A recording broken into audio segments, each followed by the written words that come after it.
গ্রহণযোগ্যতা ও দলীয় কর্মীদের কর্মকাণ্ড নিয়েও তুলোধনা করেন এই অনলাইন অ্যাক্টিভিস্ট। প্রিসিলা লিখেন, আপনার দলে এমন কে আছেন যার কথা বিশ্বের যে কোনো রাষ্ট্রপ্রধান শুনতে বাধ্য হন, অথবা যিনি আন্তর্জাতিক মহলে সম্মানিত?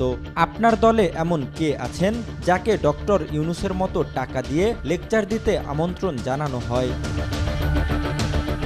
এমনকি আশিক চৌধুরীকেও তারেক রহমানের সরকারের অর্থনীতি, বিনিয়োগ ও পররাষ্ট্র বিষয়ক উপদেষ্টা টিমের প্রধান করারও পরামর্শ দেন প্রিসিলা। পাশাপাশি মির্জা ফখরুল, মির্জা আব্বাস কিংবা অন্যান্য নেতাদের বিশ্ব রাজনীতির জ্ঞান নিয়েও সন্দেহ পোষণ করেন এই অনলাইন অ্যাক্টিভিস্ট।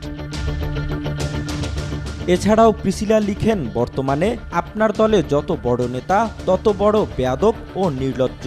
যাকে সারা বিশ্ব দাঁড়িয়ে সম্মান করে তাকে আপনার দলের পিয়ন কিংবা দারোয়ানের ছেলে নেতারা হুমকি দেয়।